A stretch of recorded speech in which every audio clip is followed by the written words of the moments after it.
Welcome to Shreveport Common, the city's newest arts and cultural district, an uncommon community and a revitalization project with arts at the helm of creating a vibrant community in an area underused for over 20 years.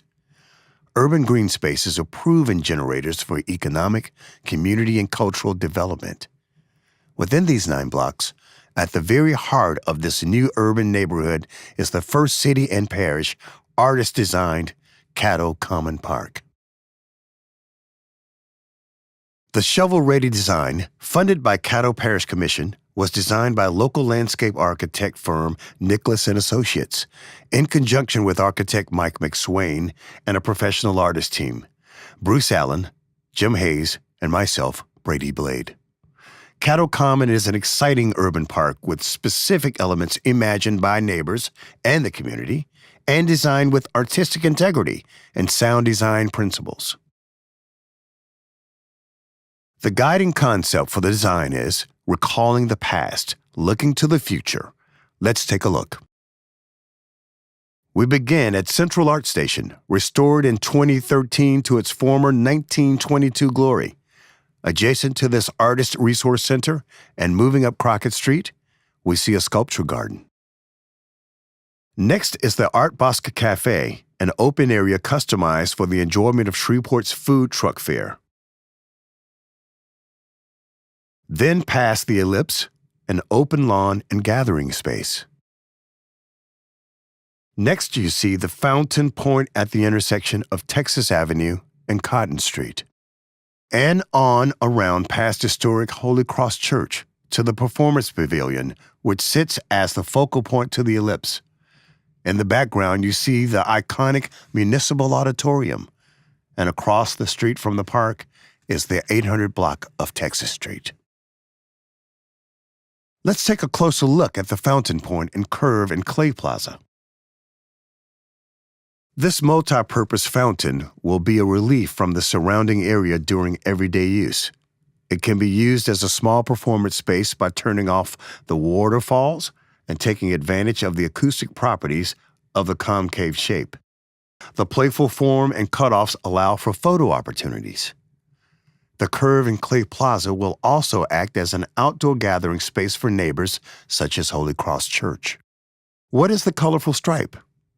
A visual device used to draw your eye into the park from Texas and Cotton, an edge defining the plaza that relates to the area's historically significant architecture and creates a visual connection to the form that will be created by the Common Link, line and sky transportation information hub across Texas Street. In the public listening sessions that inform the design, the community asked for a performance pavilion. So, our next stop on the tour will show the performance pavilion. The open lawn area, or ellipse, creates green space for impromptu soccer games, picnics, and frisbee games happening on the soft grass that spans an area a little smaller than a football field. The pavilion is designed by local architect Mike McSwain and can be used for smaller events like teaching yoga or dance classes, but it really comes alive for larger entertainment performances, bands in the summer, holiday activities in the winter, where attendance can reach as high as 2,500 persons.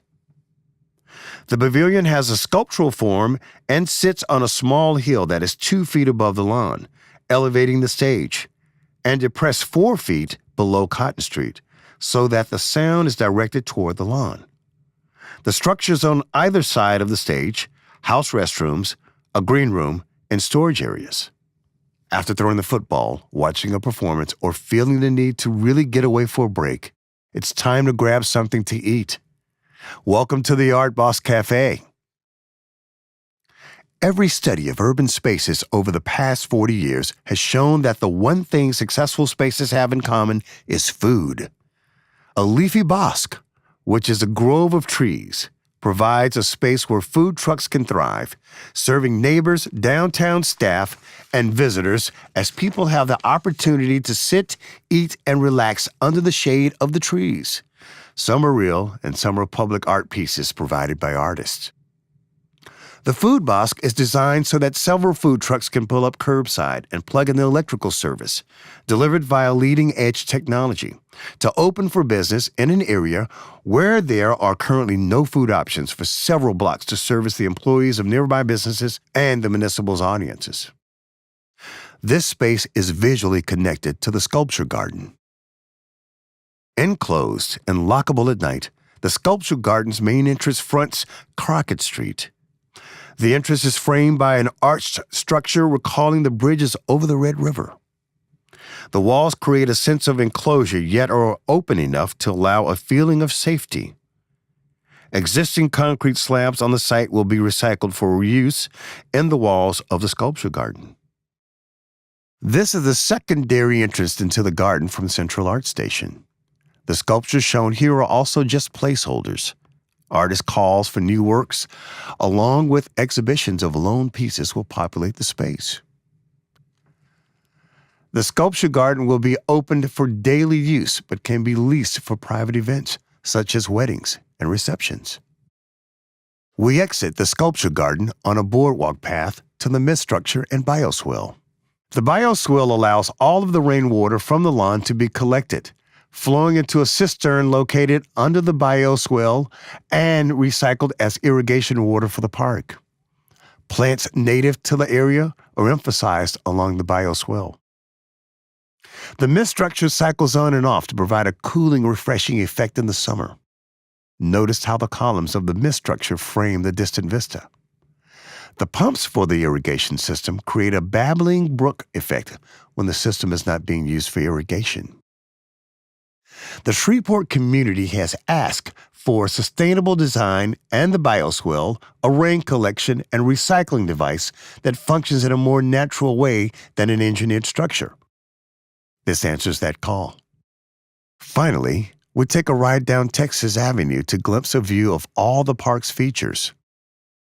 Enjoy the view as if you are a passerby.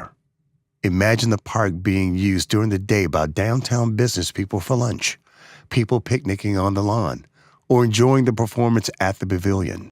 Following the principles of the Caddo Shreveport Great Expectations 2030 Master Plan, the property for Caddo Common Park has been acquired by the City of Shreveport. In the last 4 years, Shreveport Common neighbors and partners have made $38 million in renovations and improvements to revitalize the area. 70% have been privately funded. 19 buildings have been purchased in the 9-block area, and 38 buildings now occupied with 6 new startup businesses in the area to former empty spaces. The promise of Shreveport Common and Caddo Common as an economic generator has generated an 18% increase in property values, this after more than 20 years of decline. A professional market study by TMG, New Orleans, confirms that successful residential and retail development in Shreveport Common is viable, but it is dependent on the construction of Caddo Common Park, the nexus for community space, as an uncommon gathering space for resting or exercising, for performing or watching performances. Caddo Common Park is ready for construction as the first partnership of parish and city, and architects and professional artists. This uncommon green space is sure to attract residents, citizens, and visitors, while accelerating redevelopment of the heart of Shreveport as a creative cultural community.